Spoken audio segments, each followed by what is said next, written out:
I still remember the day we stumbled upon it, a dusty, forgotten tome hidden away in the depths of our local university's rare book room. We had been searching for weeks, scouring through shelves and poring over ancient texts, all in the name of uncovering forbidden knowledge.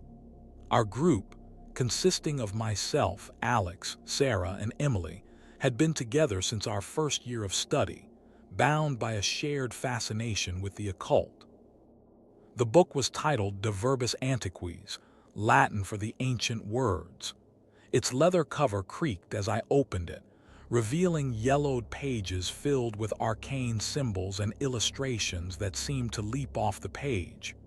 We exchanged nervous glances, our hearts racing in unison. This was it, the discovery we had been searching for. The text within spoke of an ancient ritual, one that required specific components and a precise sequence of actions to unlock its power. Intrigued, we began to study the ritual in earnest, poring over the illustrations and deciphering the cryptic language.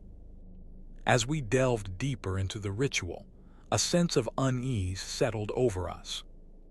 It was as if we were playing with fire, tempted by the promise of forbidden knowledge but aware of the risks involved. Still, our curiosity got the better of us, and we pressed on, driven by an insatiable hunger for the truth. The ritual required a series of increasingly complex preparations, each one more daunting than the last. We spent hours poring over ancient texts, seeking clues about the necessary components. It was as if we were trapped in a never-ending cycle of discovery and doubt, our minds racing with questions and fears.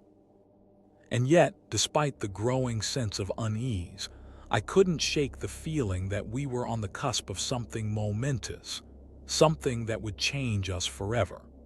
It was as if the very fabric of reality was calling to us, drawing us deeper into the heart of darkness. Little did we know, our discovery would set in motion a chain of events that would shatter our lives and push us to the very limits of sanity. We spent weeks preparing for the ritual, our excitement and trepidation building with each passing day. Finally, the night of the initiation had arrived, and we gathered in the university's abandoned physics laboratory, the place where it all began. The air was thick with tension as we gathered around a large, circular table, the book of De Verbis Antiquis open before us. Alex, ever the pragmatist, had carefully prepared each component according to the ritual's instructions: rare herbs, gemstones, and an assortment of strange artifacts. Sarah, our group's resident historian, had researched the ritual's origins, tracing its roots back to a mysterious cult that had flourished in the 16th century. Emily, meanwhile, had spent hours meditating, seeking to attune her mind and body to the ritual's energies. As for me, I was both fascinated and terrified by the prospect of unleashing this ancient power. With a deep breath, Alex began the sequence of actions outlined in the book, his voice steady and calm as he spoke the words of invocation. The air seemed to vibrate with an otherworldly energy, and I felt my skin crawl with anticipation. As we progressed through the ritual, the room grew darker, the shadows cast by the flickering fluorescent lights twisting into grotesque forms.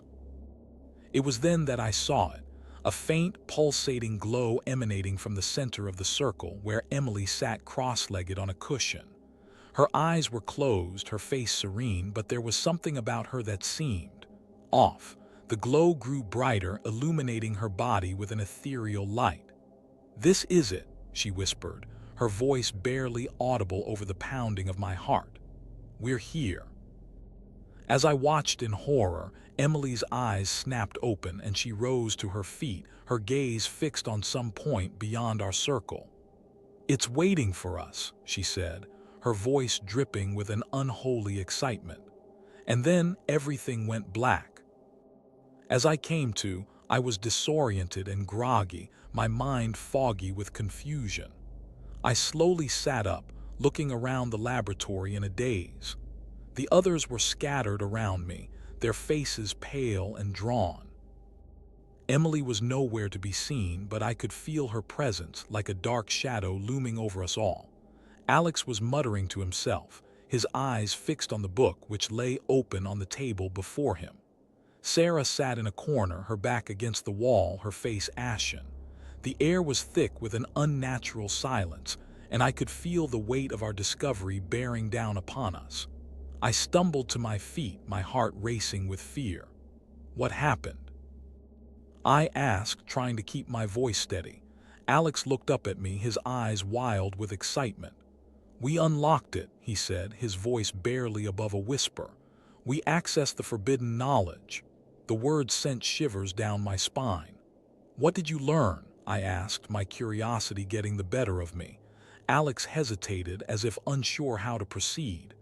"The universe is not what we think it is," he said finally. "There are forces beyond our comprehension, forces that shape reality itself." Sarah spoke up, her voice trembling. "We saw things that can't be explained, shapes and colors that defy all logic." I felt a cold dread creeping over me. "What did you see?" I asked, my voice barely above a whisper. Alex's eyes seemed to glaze over, as if he was gazing into the very depths of madness. "The void," he said. "We saw the void." As he spoke, the air around us began to distort and ripple, like the surface of a pond struck by a stone. I felt a presence closing in around us, a presence that seemed to be drawing us in inexorably. As the days passed, our group's behavior became increasingly erratic. We would spend hours locked away in the laboratory, poring over ancient texts and conducting twisted experiments. The air was thick with the scent of incense and something else, a sweet, sickly smell that seemed to cling to us like a shroud. Sarah began to hear voices, whispers in her ear when no one was around, taunting her with cruel words. She became withdrawn, shutting herself away in her dorm room, unable to shake the feeling of being watched. Alex became convinced that we were on the brink of a major breakthrough, and he spent every waking moment trying to crack the code of the ancient ritual. His eyes took on a wild, manic glint, and his laughter was like a cold wind blowing through the laboratory. I found myself questioning my own sanity. The lines between reality and madness blurred, and I began to wonder if we had ever been sane in the first place. The void seemed to be closing in around us, its presence growing more oppressive by the day. One night, I woke up to find Emily standing over me, her eyes black as coal. She spoke in a voice that was not her own, a voice that sent shivers down my spine. "It's time," she said. "We must descend into madness together." I tried to scream, but my voice was trapped in my throat, and then everything went black. I awoke to the sound of chanting, our voices blending together in a cacophony of madness. The laboratory was bathed in an otherworldly light, as if the very fabric of reality had been torn apart. Alex stood at the center of the circle, his eyes wild and unblinking as he spoke the final words of the ritual. "The veil is lifted," he declared, his voice dripping with malevolent glee. "We may now behold the void." The air seemed to vibrate with energy, as if the very molecules themselves were being twisted and distorted. Sarah collapsed to the floor, her body convulsing in a frenzy of spasms. I tried to intervene, but she was beyond my help. She was consumed by some ancient power, a power that had lain dormant within her for centuries. And then there was silence. The chanting stopped and the light faded away, leaving us staring into the abyss. We were face to face with the void, and it was not what we had expected. It was not a great, swirling vortex of darkness, but a small, still pool of water. It reflected our own images back at us, distorted and twisted beyond recognition. "What have we done?" Alex whispered, his voice barely audible over the sound of our own ragged breathing. And then I saw it. a figure standing just beyond the edge of the circle, watching us, waiting for us. The void was not just an absence but a presence, and it was coming for us. As the void drew closer, its presence seemed to fill the very air we breathed. We knew then that our time was at an end. Alex reached out a trembling hand and grasped Sarah's shoulders, his eyes filled with a desperate longing. "No," he whispered, as if imploring some long-forgotten deity to spare her from the coming doom. But it was too late. The void had already claimed her, its presence seeping into her very being like a cold, dark stain.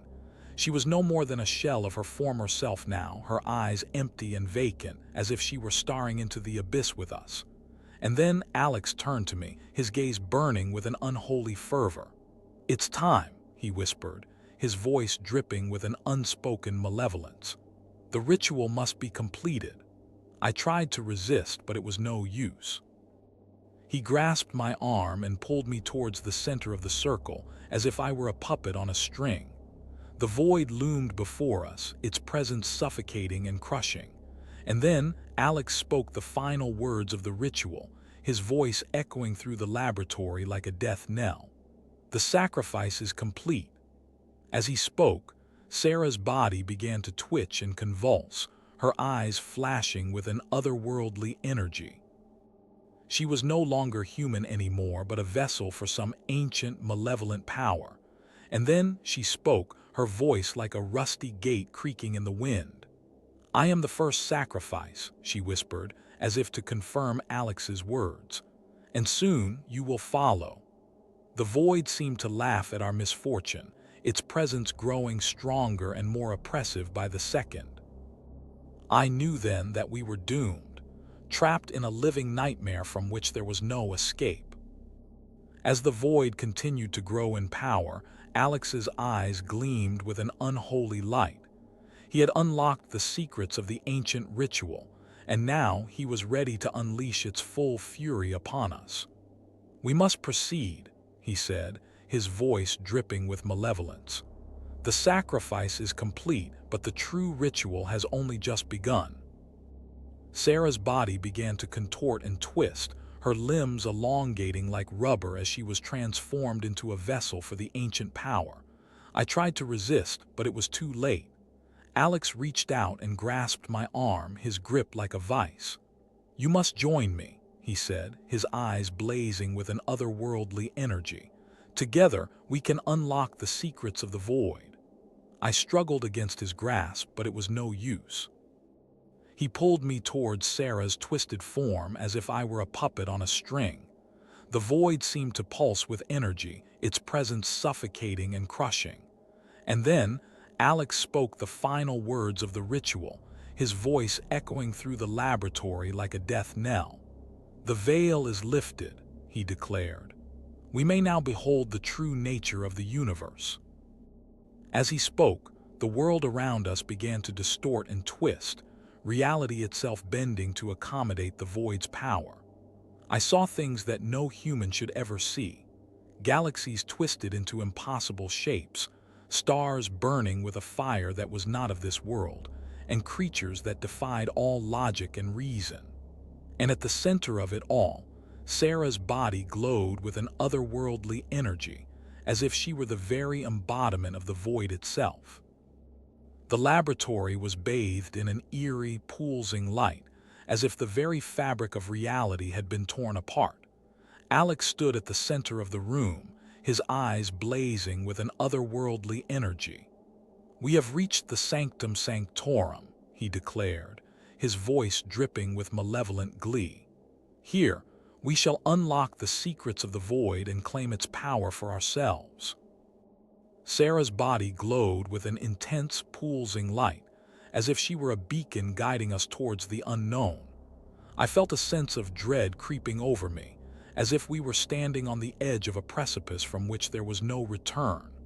And then, Alex spoke the final words of the incantation, his voice echoing through the laboratory like a death knell. "Astra descendo," he whispered, as if summoning some long-forgotten deity to our aid. The air seemed to vibrate with energy, as if the very molecules themselves were being rewritten. And then, in an instant, the world around us changed. The walls of the laboratory dissolved into a swirling vortex of colors and lights, as if we were being pulled towards some unknown destination. I felt myself lifted off the ground, suspended in midair by some unseen force. Alex's eyes gleamed with triumph, as if he had finally unlocked the secrets of the universe. And then, Sarah's body vanished into thin air, leaving behind only a faint echo of her presence. The void seemed to laugh at our misfortune, its power coursing through my veins like liquid fire.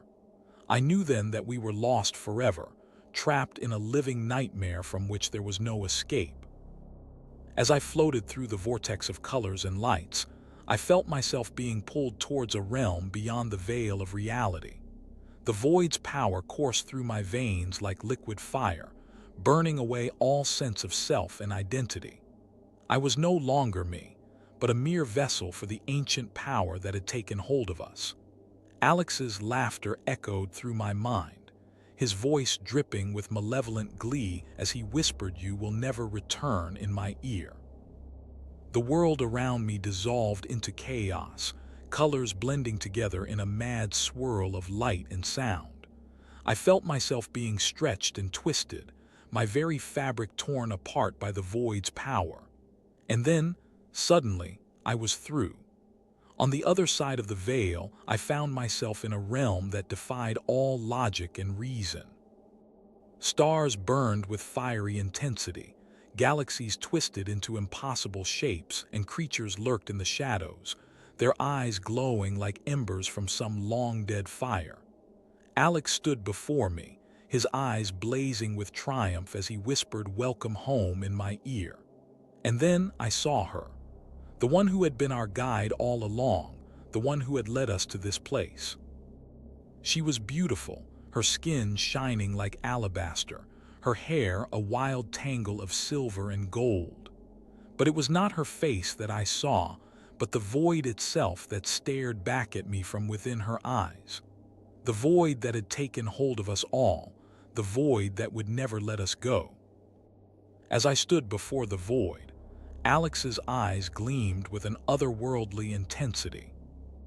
"You see, my dear," he said, his voice dripping with malevolence, "the true purpose of our little ritual was not to unlock the secrets of the universe, but to unleash its full fury upon the world." Sarah's body glowed with an intense, pulsing light, as if she were a beacon guiding us towards some unknown destination. "We are not just cultists," Alex continued, his voice rising in fervor.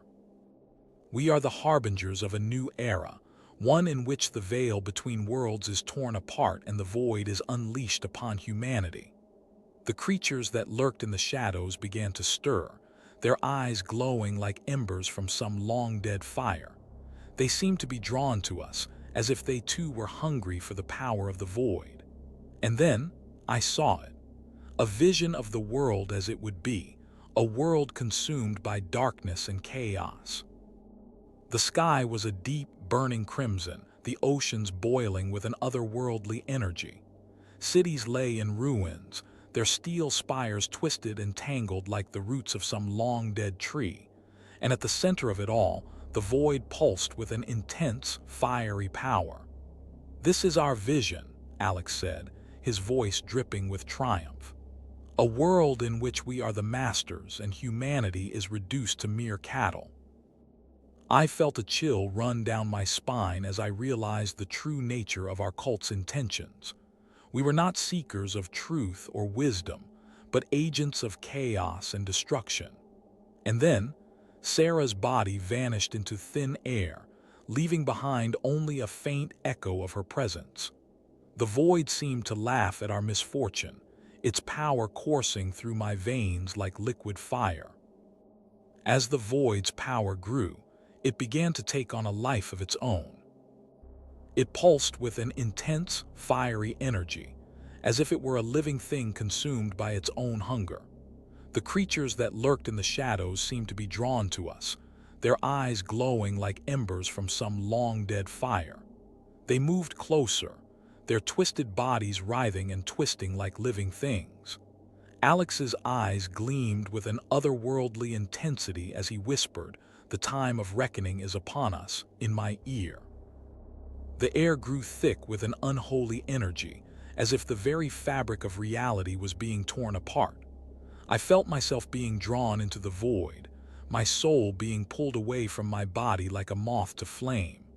And then I saw them, the souls of the damned, trapped in a realm of eternal torment and suffering. They reached out to me with ghostly hands, their eyes filled with a deep and abiding sorrow. "Join us," they whispered, their voices like a cold wind that sent shivers down my spine. "Leave behind the world of the living and join us in our eternal dance." I felt myself being torn between two desires. On one hand, I was drawn to the void's power, its promise of limitless energy and unbridled freedom. On the other hand, I was tempted by the souls of the damned, their whispered promises of release from the suffering that had haunted them for eternity. The air was thick with an unholy energy as I stood before the void. The creatures that lurked in the shadows seemed to be coalescing into a single, twisted form. Alex's eyes gleamed with an otherworldly intensity as he whispered, "The time of reckoning is upon us," in my ear. The ground beneath my feet began to shift and tremble, as if the very foundations of reality were being torn apart. I felt myself being drawn towards the void, my soul being pulled away from my body like a moth to flame. And then I saw it, the abyss itself, a vast and yawning chasm that seemed to stretch on forever. It was a place of pure, unadulterated evil, where the very fabric of reality was twisted and distorted beyond recognition. I felt a cold, creeping dread as I realized that I was staring into the face of pure chaos. The abyss spoke to me in a voice that was both familiar and yet completely alien. "You should not have come here," it hissed. "Now you will never leave." The creatures that lurked in the shadows began to close in around me, their twisted bodies writhing and twisting like living things. I felt myself being surrounded, trapped by an unholy energy that seemed to be suffocating me. And then Alex's voice rang out across the void. "It's too late for you," he said, his eyes gleaming with triumph. "You will never escape." The abyss began to laugh, a sound that was both deafening and yet completely silent. It was a laugh that seemed to shake the very foundations of reality itself. And then everything went black.